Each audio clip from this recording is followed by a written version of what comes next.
by the end of this session, I can make all of you believe कि आप लोग भी content creator बन सकते हो. कितना cool होगा ना if I go to the CEO and say, sir, is a 60% hike? And he says, छोटी बच्ची हो क्या? खैर ये जो तीन लोग हैं वो इतना रोस्ट और इतना रैंड करते कि गलती से ये लोग मोटिवेशनल स्पीकर बन गए तो ये बोलेंगे फिक्र मत करो यार कुछ ठीक नहीं होगा. So Saloni, Karishma and Mithika, welcome to Ideas of India. Yeah, it's on. Hi everyone. Hello. यार नाश्ता वगैरह तो मिला होगा, I'm sure, है ना? Be louder, मत guys, पूछो, दिखाओ ये सब कितने शायद नहीं मिला है उन्हें. I want to know, सब लोग रील्स बना रहे हैं, शादियों में जाओ, आंटी बच्चे सब रील्स बना रहे हैं, मैं झुकेगा नहीं, चाहे आंटी की पीठ ने जवाब दे दिया हो. मुझे बताओ, जब सब कंटेंट बना रहे होते हैं और सब कुछ कंटेंट होता है, आप लोग कैसे ढूंढते हो कि मेरा कंटेंट क्या है, क्या वायरल जाएगा? नहीं, मैं तो जोक ही मारने वाली थी कि इनके घर में तो खुद 3-4 लोग बना रहे हैं. आई थिंक जब आप ओरिजिनल होते हो ना, जब आपको पता होता है कि जो आप हैं और वो आप अपनी ऑडियंस को दिखा रहे हैं, तो वो आपको अलग करता है सबसे. तो कंटेंट जैसा आपने कहा सब बना रहे हैं, अच्छा कर रहे हैं, बहुत अच्छा कर रहे हैं. ऑब्वियसली हम सब लोग अप्रिशिएट करते हैं जितना भी लोग कंटेंट बनाते हैं. बट जब आपकी वो आप जो ओरिजिनल जैसे दिल से होते हैं वो आप रिफ्लेक्ट करते हैं अपने वीडियोस में, आई थिंक वो एक सबसे बड़ी चीज है जो आपको अलग से स्टैंड करती है. मिथिका, व्हाट अबाउट यू? हम तो बचपन से छोटे बच्चों के बुली रहे हैं, तो हम पकड़ के बुली कर देते हैं लोगों को कि अच्छा ये स्नैपचैट स्ट्रीक बना रही है भाई, अब अगली वीडियो तुम्हारे ही ऊपर आएगी. तो जब हम बहुत मतलब 15-16 ईयर्स के थे, जब हमने स्टार्ट किया था कंटेंट बनाना, तो हम अपने साथ की लड़कियों को पकड़ते थे कि भाई तुम कमिटेड हो गई हो. अच्छा, तो मेरे खिलाफ ना एक गैंग बन गया था मेरे स्कूल में कि हम ही लोगों के ऊपर वीडियोस बनाती है. तो स्टार्टिंग हमने बुली करने से ही किया था और इसके बाद धीरे धीरे बाहर के लोगों को बुली करना चालू कर दिया. मतलब अब जब हम लोग यहाँ से निकलने वाले तो हम सब पे कंटेंट बनने वाला है फॉर श्योर. नहीं, हम सुंदर लड़कियों पे कंटेंट नहीं बनाते हैं. मुझे लगा वो बोलेगी हम सुंदर लड़कियों पर ही बनाते हैं. सलोनी, मुझे आप नेक्स्ट आंसर जो है कंगना की आवाज में देंगे. नहीं, ये हर बार लास्ट टाइम मैंने इनके साथ इंटरव्यू किया था तब भी यही कराया था. क्या सान्या, कुछ तो प्रिपेयर करना था. पसंद नहीं है नहीं तुम लोगों को. मुझे बताओ, क्या डिजिटल दुनिया में कुड़ियों का है जमाना? ये क्या है? ये कोई गाना है क्या? हाँ यार. अच्छा, हाँ जी, बिल्कुल कुड़ियों का जमाना है. मुझे सॉरी, ये गाना नहीं पता कौन सी फिल्म का गाना है ये. ओके, हम नेक्स्ट क्वेश्चन पे जाते हैं क्योंकि मुझे भी नहीं याद ये कौन सी. ओके, 2022 में इन्फ्लुएंसर इंडस्ट्री जो थी उसकी वैल्यू थी 12 बिलियन रुपीज. मुझे बताओ, आरजे करिश्मा, आप एक फुल टाइम जॉब भी कर रहे हो और इन्फ्लुएंसर बन के ही पैसा कमा रहे हो, तो क्या कीजिएगा इतनी धनराशि का?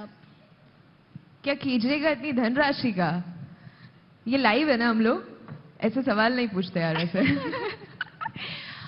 बट यार टू बी वेरी फ्रैंक, मैंने कभी ऐसा सोचा नहीं कि ये धनराशि आ रही है, तो मुझे उस चीज की खुशी है. मैं बचपन से ही ऐसी थी. अभी मैं थोड़ा सा लंबा बोलने वाली हूँ क्योंकि यू नो मेरा जेन्युइनली जब भी मैं कोई इंटरव्यू देती हूँ, मैंने अपनी स्टोरी कभी शेयर नहीं की है कि कहाँ से स्टार्ट हुआ, क्या हुआ. तो आपकी क्वेश्चन से थोड़ा सा अलग है, बट मैं वहां बाद में आऊंगी. जब मैं मतलब ऑब्वियसली सबको पता है यहाँ पे कि सारे पेरेंट्स यही चाहते हैं, या तो उनके बच्चे इंजीनियर बने या तो डॉक्टर बने. तो मेरी फैमिली में भी यही था कि सब लोग इंजीनियर थे, तो सबने यही बोला कि तुमको भी मैथ्स लेके, पीसीएम लेके, फिजिक्स केमिस्ट्री मैथ्स ऑब्वियसली, तुमको इंजीनियरिंग करनी है. पर मुझे नहीं करनी थी, फॉर श्योर मुझे नहीं करनी थी, और मैंने मास कॉम किया. उसके बाद मेरा कैंपस सिलेक्शन हुआ और मुझे आरजे बनने की अपॉर्चुनिटी मिली. पर मुझे पता था कि जो एक्टिंग का कीड़ा है ना मेरे अंदर है, वो कैसे भी निकालना है. तो आरजे जब आप होते हैं तब आपके पास सिर्फ एक माइक है और उसके पीछे आप हैं, तो उसमें एक्टिंग करने का आपको ऑब्वियसली मौका नहीं मिलता है. तब मैंने स्टार्ट किए थे अपने वीडियोस बनाने. बहुत पहले की बात है, मैं महीने में एक वीडियो बनाती थी और पोस्ट करती थी. और फिर सबकी तरह जब मुझे लगता था लाइक्स और व्यूज नहीं आ रहे, तो मुझे लगा यार ये कुछ भी हो रहा है. बट फिर भी क्योंकि मुझे इच्छा होती थी, मतलब मैं चाहती थी मैं वो वीडियोस बनाऊं और लोगों को हंसाऊं, तो मैं बनाती रहती थी. अब जब पैंडेमिक के टाइम पे सब लोग घर पे बैठे हुए थे और सब लोगों ने शुरू किया कुछ ना कुछ, कोई शेफ बन गया उस टाइम पे, कोई पेंटर बन गया, कोई डांसर बन गया, सभी लोग निकम्मे बन गए। सबका एग्जैक्टली सबका टैलेंट जो है बाहर आया। तो मुझे लगा कि यार मुझे भी करना चाहिए। तो 2021 की बात है, जून में जब मैंने स्टार्ट किया था, I was on 45K if I am not wrong. वो इसलिए क्योंकि मैं एक आरजे थी, तो ऑब्वियसली हम लोग बाहर इवेंट्स के लिए जानते थे, तो लोग मुझे जानते थे। बट जिस सिटी से मैं बिलोंग करती हूँ सिर्फ वो लोग जानते थे। उसके बाद मेरा जो जर्नी स्टार्ट हुआ, वो एक वीडियो जो मैंने बनाया था, दैट वाज ऑन सास बहू, जो कि वायरल हुआ था। वो मैं पहले पोस्ट भी नहीं कर रही थी, मैंने कहा यार लोग पता नहीं क्या बोलेंगे, लेट्स नॉट पोस्ट इट। तो मेरी जो एल्डर सिस्टर है उसने मेरे को बोला it's very funny, you should post it. तो मैंने उसको सेल्फ रिजेक्ट पे डाल दिया था कि मैं तो बिल्कुल ऐसे पोस्ट नहीं करूंगी। That was my first video which got almost 1.1 million views in 3 days and I was like ये क्या हो गया यार। और उसके बाद वो कहते हैं ना कि आप वो सीढ़ियां चढ़ते जाते हो चढ़ते जाते हो। जब भी मुझसे कोई ये क्वेश्चन पूछता है ना कि आप एक फुल टाइम आरजे भी हैं और आप कंटेंट क्रिएटर भी हैं, तो मैं ये कहूंगी वो इसलिए दोनों मुझसे हो जाता है। या जैसा मैंने कहा कि धनराशि का तो पता नहीं, बट पैशन है मेरा। मतलब मैं अगर मुझे कुछ भी नहीं मिल रहा होगा, मैं सिर्फ वीडियोस बनाऊंगी, मैं खुश हो जाती हूँ, क्योंकि लोग मुझे मैसेज करते हैं कि आपके वीडियोस देख के जो हमारे चेहरे पे स्माइल आती है ना, वो अलग ही होती है। तो ऑब्वियसली मेरा अवार्ड, मेरी धनराशि मुझे लगता है मेरी ऑडियंस ही है, जिनको मैं हंसाती हूँ।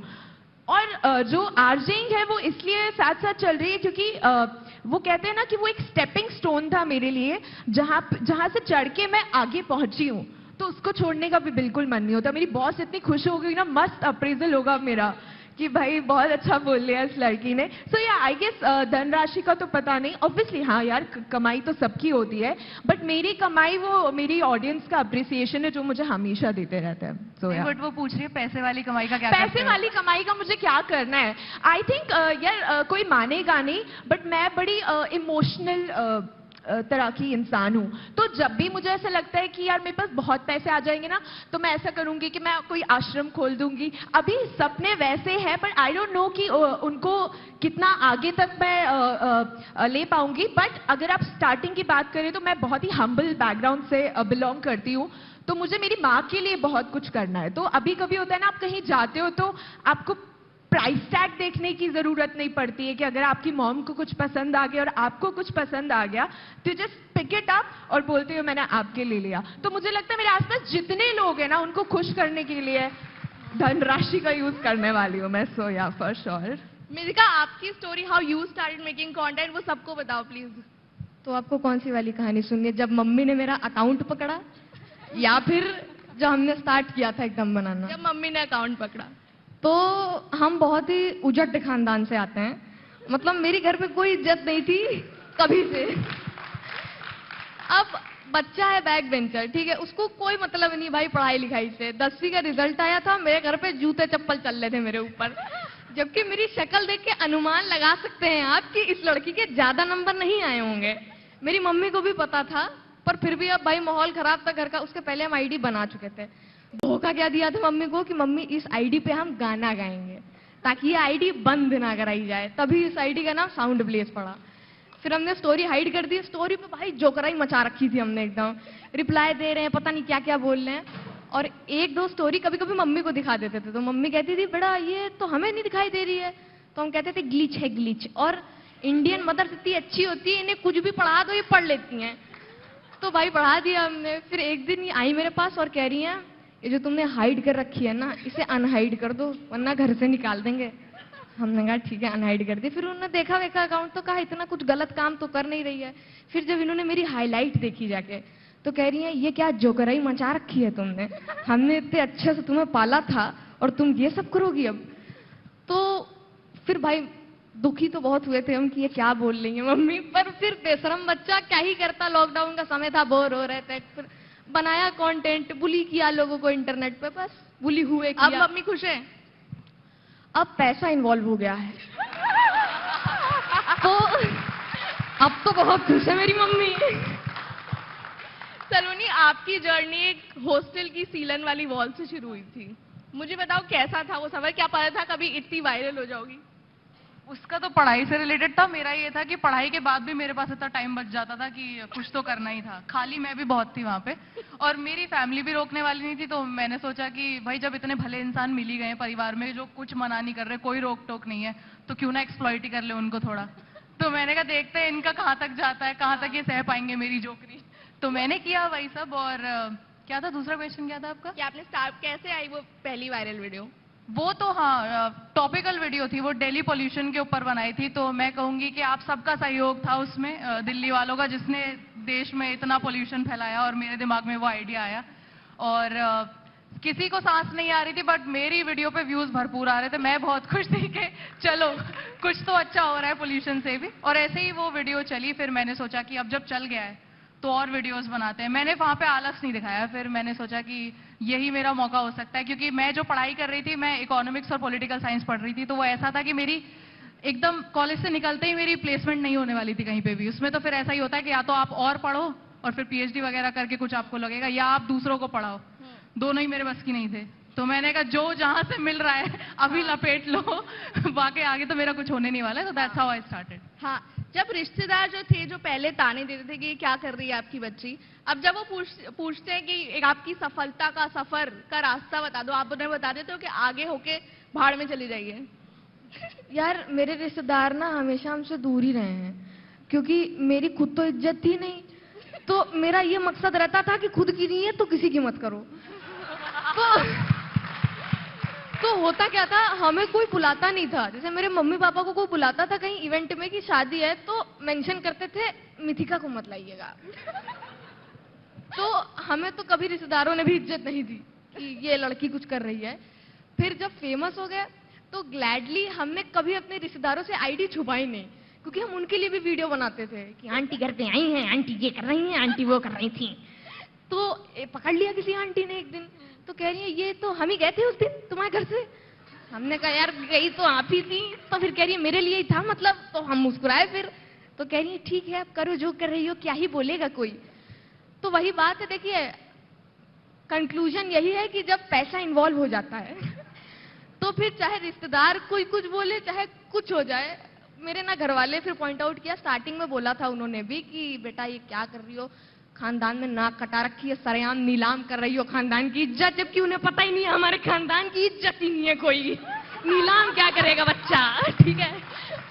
तो बड़ी मुश्किल से जाके रिश्तेदारों को काम डाउन किया था समवॉट कि हाँ भाई बना रहे हैं वीडियो, आप ही के ऊपर है, क्या ही करेंगी अब आप। तो ऐसा कोई बहुत प्रॉब्लमेटिक था नहीं। मिथिका is by the way 18, has bought her own house, her own car, so huge round of applause for that. क्या बोला हमने, पैसा बोलता है। किसी की हिम्मत नहीं है इसके बाद तो इससे कुछ बोलने की। गाइस आप दोनों के साथ रिश्तेदारों का क्या रिलेशनशिप है? मेरी तो भाई मम्मी, अगर मैं अभी कुछ बोल दूं किसी रिश्तेदार को तो वो अभी मेरा कान खींच के बाहर फेंक देंगी, उनका अभी भी इतना है। और ऐसा है कि पहले जब मैं वीडियो बना रही थी तो उनके घर पे कॉल आते थे कि ये पढ़ने गई है, क्या कर रही है। मेरी मम्मी तब भी सुन लेती थी, अब भी सुन लेती हैं। उनका हमारे घर में नहीं बोलता पैसा वैसा। मेरी मम्मी तो भाई उन्हें रिश्तेदारों से बना के रखनी है। अभी मेरे भाई की शादी हुई, वहां लोग एक्सपेक्ट कर रहे थे कि मैं उनके साथ फोटो खिंचाऊं। भैया को भाव ही नहीं दे रहे हैं वो। मतलब सोचो दूल्हा दुल्हन स्टेज पे बैठे और वो मेरे साथ फोटो खिंचा रहे हैं, मैं खाना नहीं खा पाई। तो मैंने मम्मी को कंप्लेन किया। मैंने कहा मम्मी मैं तो अपने ही भाई के रिसेप्शन में खाना नहीं खा पा रही हूँ इनकी वजह से, और यही घर पे पहले बुराई करते थे। तो मम्मी कह रही है कोई दिक्कत है इसमें? अगर 2-4 हंस के फोटो खिंचा लोगे, किसी से 2-4 बोल लोगे हंस के, तो क्या चला जाएगा तुम्हारा। वो अपना इसी में खुश है कि हर रिश्तेदार को बेडशीट का डब्बा चला जाए, मिठाई का डब्बा चला जाए। तुम बदतमीजी से मना बोलो, मेरे बच्चों को हाय ना लगे, सारे रिश्तेदार खुश होके जाए। मैंने कहा बच्चे चाहे उदास हो जाए, उन्हें कोई मतलब नहीं है। What about you, करिश्मा? आई थिंक मैं काफी सेफ खेलती हूँ। अपने रिश्तेदारों को छोड़ के मैं दूसरे के रिश्तेदारों पे बनाती हूँ, तो मैं काफी सेफ होती हूँ उस मामले में। बाकी मुझे लगता है हर किसी का रिश्तेदार एक ही हरकत पटकता है, तो यहाँ पे किसी को ऐसे नहीं लगता है कि अच्छा ये हमारे लिए बनाया होगा, तो इसलिए कोई झंझट नहीं है। मतलब बाकी सब सॉर्टेड है। हम आइडियाज ऑफ इंडिया पर यहाँ पे बहुत सारे ब्रांड लीडर्स भी हैं। आप बताओ ब्रांड्स के से कोई कंप्लेन है तो अभी कर दो। कोई बोलता है आके ऐसे एक वायरल वीडियो बना दो। हाँ बोलते तो हैं, पर जैसा उसने बोला जब पैसा इन्वॉल्व हो जाता है फिर हम भी बिक जाते हैं कि हाँ ठीक है आप मालिक जो बोलेंगे हम कर देंगे। बॉलीवुड ने ये इनग्रेन कर दिया हमारे दिमाग में कि लड़कियों को वो लड़के पसंद आते हैं जो उन्हें हंसा सकते हैं। तो अब आपको कैसा लगता है when you are at the driving seat of comedy in India? दोनों का कोई कनेक्शन नहीं है, मतलब हाँ मैं तो उन्हीं लड़कों के पीछे जाऊंगी जो हंसा सकते हैं। हाँ ऑब्वियसली बॉलीवुड ने ये तो सही बोला है, बट हाँ इट फील्स ग्रेट। पहले तो यही होता था कि मतलब ये तो आज भी होता है कि हाँ लड़कियां फनी नहीं होती हैं, एक दो कमेंट्स तो आ ही जाते हैं ऐसे, बट फिर कॉमेडी सब्जेक्टिव है और जो लोग हमारी कॉमेडी पसंद करते हैं उनका अप्रिसिएशन से अच्छा लगता है कि हाँ दिस इज चेंजिंग नाउ। आज लड़कियां भी एकदम फुल हाउस शो देती हैं अपना, अगर स्टैंड अप कॉमेडी कर रही हैं, कुछ भी कर रही हैं। करिश्मा ने जैसे बोला कि कहाँ से कहाँ she has reached in numbers, तो वही है ना, लोगों को हमारी कॉमेडी भी पसंद आ रही है, तो इट फील्स ग्रेट। हमें तो यार मतलब वही लड़के थोड़े ठीक लगते हैं जो मेरे जोकों पे हंसते हैं। तुम हंसो, इठलाओ, खिलखिलाओ, लाल हो जाओ, तो इससे सुंदर चीज क्या होगी। और भाई ये होता है ना, हम जोक मार रहे हैं तो सामने वाला भी फनी है तो वो हंसता नहीं है, फिर वो दिमाग लगाने लगता है हम भी इसको और फनी करते हैं। तो मेरा ये मकसद है कि हम जोक मार रहे हैं, तुम वो सुनो, तुम उस पर हंसो, ज्यादा बोलो मत। तो ये वाला सीन है। मुझे बताओ कस वर्ड्स, गालियों पे आपका क्या टेक है? बहुत सारे लोग गालियां यूज करते हैं। जब एक आदमी देता है गालियां कंटेंट में, लोगों को लगता है हाँ हाँ बहुत फनी है, बट औरत देती है तो स्टीरियोटाइप कर देते हैं कि ये इस टाइप की वीडियोस बनाती है। What is your take on cuss words? Use करनी चाहिए, नहीं करनी चाहिए? आपका क्या टेक? यार आई थिंक इट डिपेंड्स कि आपकी टारगेट ऑडियंस कौन सी है, आप किसे केटर कर रहे हो। गालियां तो सबको पड़ती है यार। नहीं नहीं, आई एम सेइंग कि सामने कौन है जो आप आपने कहा ना कि करना चाहिए या नहीं करना चाहिए, उस बात में कह रही हूँ कि आप अपना कंटेंट किन्हें सर्व करते हैं। तो अगर मैं अपने कंटेंट की बात करूं तो मेरे कंटेंट में सब लोग ऐसे हैं कि अगर मेरे मुंह से कभी पागल भी निकल जाए ना तो वो हाय तौबा, करिश्मा ने पागल बोल दिया, तो मैं वहां पे नहीं सोच सकती कि मैं अपनी ऑडियंस को कुछ ऐसे वर्ड्स ऐसे यूज करूं। मतलब इट टोटली डिपेंड्स कि आप किसे अपना कंटेंट दिखाना चाह रहे हैं। और जैसा कि कहते हैं कि लड़के गाली देते हैं तो काफी कूल लगता है, या लड़कियां गाली देती हैं तो काफी कूल लगता है। तो अभी अगर मैं यहाँ पे पूछूं तो शायद मिथिका का जवाब उस चीज के लिए कुछ अलग होगा कि क्या तुम्हें लड़के कूल लगते हैं गाली देते हुए? नहीं, हाँ या ना, यू हैव टू से। नहीं, अगर बता दो सच सच यार। भाई मैं सच बोल दूंगा, मैं निकाल दिया जाऊंगा यहाँ से। नहीं, हाँ बोल। अगर देखिए, हाँ। अगर अच्छे मतलब दिल मतलब ऐसा नहीं कि बहुत ही विभत्स गाली दे दी, पर हाँ अगर मौका लगा और दे दी हाँ। तो खराब भी नहीं लगता है। बस मौके की बात है कि आप दे कहाँ रहे हैं, आप मम्मी के सामने दे रहे हैं। What about you? मैंने तो कभी गाली दी ही नहीं है, तो सी मतलब आप ऑन कैमरा सलोनी? नहीं, ऑफ कैमरा भी नहीं दी है मैंने कभी। मैं Exactly. शरीफों में से आती हूँ, जो गाली देते हैं अभी वही आ गया ना, जो गाली देते हैं वो भी शरीफ ही हाँ होता है। मतलब मैं यही कहूंगी कि जरूर यहाँ पे इतने लोग बैठे होंगे, किसी का पैर भी टेढ़ा हो जाता है तो मुंह से कुछ निकल जाता है, समझ रहे हो मेरी बात? तो वो इट डिपेंड्स कि सामने कौन है, किसे केटर करना चाहते हो। और मुझे लगता है उसे कोई वैसा करने का नहीं है कि मतलब गाली देकर आपका कंटेंट चल रहा है या बिना गाली के आपका कंटेंट चल रहा है। वो लोग का भी कंटेंट चल रहा है ऑब्वियसली, जो अब्यूजिव वर्ड्स यूज करते हैं उन लोग का भी चल रहा है, जो नहीं करते हैं। अगर आप मेरा कंटेंट देखेंगे ऑब्वियसली, आप सलोनी का देखेंगे और मिथिका का देखेंगे, आई डोंट थिंक कि हम लोग कभी भी ऐसे गाली का यूज करते हैं। And I have 5.6 million followers and I am proud of it. What about you? Sorry, I have 1.1 Still, yeah, million. man, I mean, हाँ हम लोग मिलियन में खेल रहे हैं ना बिना गाली दिए। तो आई थिंक अभी जो दे रहा है, तो मैं ये नहीं कहूंगी कि यार बहुत गलत बात है मत दो, मतलब मुझे मम्मी नहीं बनना है ऑब्वियसली। आप अपनी टारगेट ऑडियंस को वैसे, आपकी टारगेट ऑडियंस वैसी है तो आप उन्हें वैसे सर्व कीजिए। So no comments. बट एक वो भी इसमें मुझे लगता है, जैसे कुछ लोग बोल देते हैं कि इसकी वीडियो तो इसीलिए चल रही है क्योंकि ये गाली देता है। नहीं, वो जैसे करिश्मा ने बोला, वो टाइमिंग पे देते हैं तभी फनी लगता है। पूरी वीडियो में गाली देते रहोगे तो नहीं हंसेंगे लोग। वो हंस रहे हैं क्योंकि वो सही टाइम पे दिए और वहां जरूरत थी गाली देने की। और ये लड़की है तो इसका कंटेंट चल रहा है, थोड़ी बहुत ठीक दिखती है तो इसका कंटेंट चल रहा है। अभी आपने मुझे यहाँ पे देखा, कोई पहचान ही नहीं पाता है मुझे कि मैं ये हूँ कि वो साड़ी पे। कई लोग मुझे कमेंट करते हैं कि आप 40 साल की लगती है जब आप वीडियो में दिखती है। तो आई डोंट थिंक कि आप कैसे दिख रहे हैं, आप लड़की है, जेंडर बायस्ड है। आई गेस आपका जो कंटेंट है वो दिखता है और वो काम करता है। मेरे लिए तो मतलब यही लर्निंग है और वही चल रही है। सो या आप लोग जो सब वो कॉमेडी कंटेंट बनाते हो, मुझे बताओ जब सैड होते हो तब क्या करते हो? कंटेंट नहीं बनाते या फिर भी अपने आप को फोर्स करते हो कि नहीं यार बना लो? मैं तो भगवान की कृपा से कभी सैड होती नहीं हूँ। अभी ये टच वुड, अब आगे भी ना हूँ मैं। पता नहीं मेरी डिफॉल्ट सेटिंग ऐसी ही है, मतलब मैं तो खुशी रहती हूँ वैसे तो। दिल टूटने पर भी? नहीं, मेरा दिल विल नहीं टूटा है अभी तक। ओहो। भाई मैं तो गायब हो जाता हूँ, मेरी 1-2 महीना रील ही नहीं आएगी अगर मैं सैड हो गया तो मैं अपने आप को फोर्स नहीं करते भाई कि वीडियो बनाना है, कंटेंट जाना ही चाहिए। जब तक मन नहीं है नहीं बनाते, क्योंकि अगर आप फोर्स करेंगे तो आप बहुत लिमिटेड टाइम तक वो चीज कर पाएंगे, ज्यादा लंबे समय तक नहीं। बट मुझे लगता है मेरी आरजेइंग ने काफी हेल्प की है इस चीज के लिए। यू नो, आपको लाइव शोज करने पड़ते हैं, आपकी लाइफ एकदम ऐसी हो रही होती है, कभी कभी आपका ब्रेकअप हुआ होता है, कभी आपको आपकी मम्मी से इतनी डांट पड़ी होती है कि आपको लगता है कि मैं क्या करूं। बट लाइव शोज के टाइम आपको लिटरली यहाँ से आंसू पोंछने होते हैं और यहाँ पे आप अपनी लाइव लिंक डिलीवर कर रहे होते हो। तो मेरे लिए, मैं रो भी रही होती हूँ तो मुझे कंटेंट बनाने में कोई प्रॉब्लम नहीं, मैं बना लेती हूँ रो रो के। सो आई डू इट। मुझे बताओ, व्हाट आर सम मिसकंसेप्शन जो लोगों को लगता है अबाउट इन्फ्लुएंसर्स, जो आपको लगता है ऐसी तो नहीं होती लाइफ? क्या इन्फ्लुएंसर्स आसानी से पैसे कमा लेते हैं? ये तो नहीं आसानी से, तो मतलब अगर कंपेयर किया जाए बाकी फील्ड से, लोग इतने साल पढ़ाई करते हैं, फिर नौकरी करते हैं, फिर प्रमोशन होता है, फिर उन्हें पैसे मिलते हैं, हमें ब्रांड डील आ जाती है, हमें मिल जाता है। तो कंपेयर किया जाए तो थोड़ा इजी है कह सकते हैं। पर मिसकंसेप्शन ये है कि यार पैसा, जैसे मेरे साथ तो ये है कि लोगों को लगता है मेरे पास पैसा है, मेरे पास नहीं है, मेरे घर वालों ने हथियार लिए हैं पैसे, मुझे टूटे मिलते हैं, जो 10-5 रुपए बचते हैं वो मुंह पर मार दिए जाते हैं। तो हाँ। करिश्मा, व्हाट अबाउट? सॉरी, क्वेश्चन क्या था? Misconception you heard about influencer जो आपको लगा ये तो बिल्कुल सच नहीं है। हाँ, सी मतलब मुझे ऐसा लगता है, देखो हम अपनी फील्ड की नहीं बात करेंगे क्योंकि हम तीनों कॉमेडी कंटेंट क्रिएटर है और काफी रिलेटेबल कंटेंट बनाते हैं। बट कई लोग ऐसा भी बोलते हैं जो ऑब्वियसली सिर्फ डांस करते हैं, या अच्छा इनको देख लो भाई ये यही कर रहे हैं। भाई वो उनका काम है और उसकी मेहनत लग रही है। अगर ये व्हाट वाज नज़मा अपी ना, हाँ, अगर वो बन रही है तो उसके लिए भी शायद उन्होंने 2-3 घंटे निकाले हैं जिसमें वो अपनी स्क्रिप्ट रेडी कर रही हैं।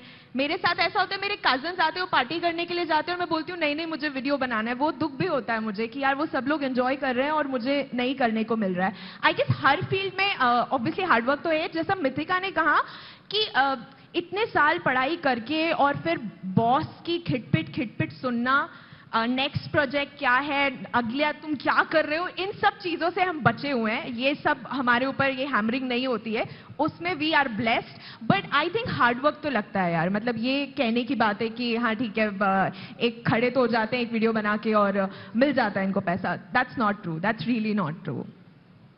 ओके, एक व्यूअर क्वेश्चन है कि पहले मैं सैड थी, फिर मैंने इंग्लिश सीखी। सॉरी, मैंने गलत बोल दिया ये जोक, तो मैं दोबारा बोल रही हूँ। व्यूअर क्वेश्चन है कि पहले मैं दुखी थी, फिर मैंने इंग्लिश सीखी, मैं सैड हो गई। तो मुझे बताओ, बायस है क्या जो हिंदी में कंटेंट बनाते हैं और जो इंग्लिश में कंटेंट बनाते हैं? मैं तो दोनों में बना लेती हूँ, डिपेंड करता है कि टॉपिक क्या है। तो अगर आपको लगता है जो इंग्लिश में कंटेंट बनाते हैं उन्हें ज्यादा इज्जत मिलती है, जो हिंदी में बनाते हैं उन्हें? अच्छा, इज्जत के हिसाब से मेरे को लगा ऐसे व्यूज के हिसाब से मेरे इंग्लिश कंटेंट पे नहीं आता। मैंने इतना हिंदी बना लिया कि मेरी ऑडियंस ही अब हिंदी कंटेंट की हो गई है। बट मुझे नहीं लगता अब कोई बायस रह गया है ऐसा। सबकी अलग अलग ऑडियंस बन गई। जो हिंदी में कंटेंट बना रहे हैं वो सबटाइटल्स दे देते हैं, तो उतना ही चल जाता है वो। और आई डोंट थिंक अब ऐसा कोई बायस है। जैसे मैं अगर इसे स्टैंड अप कॉमेडी से करूं तो पहले काफी ज्यादा स्पेस वो इंग्लिश कॉमेडियंस का ही था। केनी थे और ये बाकी सारे लोग, कनन वनन, सब इंग्लिश में कर रहे थे। फिर लेकिन आए ना जाकिर खान वगैरह, ऐसा तो नहीं था कि बायस था, लोग उन्हें नहीं सुनने गए। फिर तो सब अपना अपना स्पेस बना लेते हैं। मुझे नहीं लगता कि अब लैंग्वेज के हिसाब से कोई बैरियर रह गया है। मिथिका, पहले तो आपने जो जोक मारा है यार, लैंड नहीं हुआ यार, जरूरी नहीं है मैं थोड़ी कंटेंट मेरा मन क्रिएटर। किया मैं उठ के चला जाऊं यहाँ से, ठीक है? सॉरी। पर यह है कि हमें लगता है कि हिंदी में कंटेंट ज्यादा हम प्रेफर करते हैं, क्योंकि मतलब लोग ज्यादा रिलेट करते हैं उससे। मदर टंग से भाई हर कोई रिलेट करता है, चाहे वो भले कम रिलेटेबल हो, पर फिर भी सबने इंग्लिश का चोला ओढ़ रखा है, पर अंदर से तो सब मतलब हिंदी बोलते हैं ना, हिंदी समझ में आती है। Very true. आई थिंक ये हम ऑलरेडी इस चीज का प्रूफ दे चुके हैं कि हम लोग तीनों कंटेंट हिंदी में कंटेंट बनाते हैं और हम तीनों लोग यहाँ पे कोई भी नहीं है जो इंग्लिश में कंटेंट बनाता है। I think it's prove by itself. But ये जरूर कहूंगी मैं कि जैसा मिथिका ने कहा और जैसा सलोनी ने कहा कि डिपेंड्स कि आप किसके सामने वीडियो बना रहे हो और क्या टॉपिक है आपका। और लोग जज करते हैं, पर वही जो अंदर से जो है वो हम हिंदी है तो वो हिंदी ही निकलती है और उसी में हम लोग एक्सप्लेन कर पाते हैं। तो आई डोंट थिंक कि ऐसा कुछ है। बट हाँ, पीपल डू जज। आई से दैट पीपल डू जज, बट ठीक है, डजंट मुझे तो लगता है वो उल्टा कम जज करते हैं, ऐसा मुझे लगता है। एक हमारा शो आया था तो उसके लिए पीआर के लिए जो कुछ वीडियोस बनवाते हैं तो उसमें वो करना था, डम शरेड्स खेलने थे। तो वहाँ पे हमें उन्होंने सिखाया, अब हमने ज्यादा खेले नहीं थे तो उन्होंने बताया कि हिंदी के लिए आपको ऐसे करना है, इंग्लिश के लिए आपको ऐसे करना है। हमें आधी गाली तो इसी पे पड़ गई कि आपने हिंदी को थम्स डाउन क्यों कर दिया। तो आई थिंक अब तो हिंदी बोलने पे ज्यादा रिस्पेक्ट मिलती है आपको। Okay, now I have some situations and you're going to react in your own element, okay? When men say women are not funny, Mithika, what's your reaction? तो हम उस लड़के से बोलेंगे कि सबसे बड़ा जोक तो तुम्हारी मम्मी ने ही मारा था तुम्हें, तो तुम तो मत ही बोलो। करिश्मा, जब लोग ब्रांड्स बोलते हैं आप बहुत पैसे चार्ज कर रहे हो, क्या जब ब्रांड्स बोलते हैं क्या आप बहुत पैसे चार्ज कर रहे हो? औकात है भाई। Okay Saloni, parents, when parents से कि जो करना है शादी के बाद करना, तो मैं तो शादी कर लूंगी। ओके, जब रिश्तेदार पूछे कितना कमा लेती हो, नहीं तो हम तो बस कहते हैं अरे आंटी वो खर्चा पानी निकल जाता है, बस इतना, चाहे जितना अमीर हो जाओ, बने गरीब रहो, भाई मेरी सलाह मानना। व्हेन पीपल से शादी कब कर रही हो, क्या? व्हेन पीपल से शादी कब कर रही हो, when people ask you that, okay, बहुत ऐसा सवाल आपने पूछ लिया है कि मेरी शादी को 5 साल हो गए। काफी लोगों के दिल टूटे, इधर से आवाज आई मुझे। Okay the last one, when people से इन्फ्लुएंसर कोई रियल जॉब नहीं है, हाँ नहीं है, मतलब ऐसे ये वो होता है ना, हमें बिजनेस स्टडीज में पढ़ाया गया था कि प्रोफेशन अलग होता है और ये कुछ ऐसे 2 टर्म्स थी कि प्रोफेशन वो होता है जिसे आप डिग्री लेकर हासिल करें, ऐसा करके कुछ। तो आई थिंक वो सबके अलग अलग पैरामीटर्स हैं, बट हाँ, if you are earning then it's a job. Okay, thank you so much guys for coming on Ideas of India and giving us time. Thanks a lot. Thank you for having us. ABP माझा, उघडा डोळे बघा NEET.